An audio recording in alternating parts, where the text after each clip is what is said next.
tayo ulit naka-video. So itong video natin tutorial, sharing lang tayo nito. On board tayo ngayon. So dito tayo sa kalagitnaan ng dagat. Kaya lang din natin alam kung anong lugar to dito.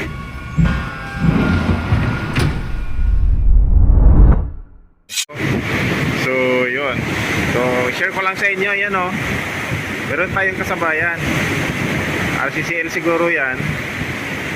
Yan, medyo malapit-lapit sa atin. Saka isa pa, meron pang isang kasabay tayo. Ayan o, isang kumpanya lang yan. Kakapatid lang ng barko namin yan. Kasi pares lang yung buntot. So medyo malayo siya. So hindi ko masyado mairi focus. So yun na yung pinaka-focus ng cellphone ko. So yan, yung mga aspirant dyan, gustong magbarko, ano pang inaantay nyo?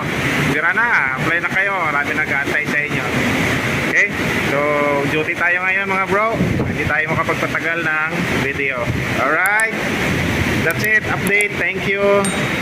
And keep watching my videos. Thank you.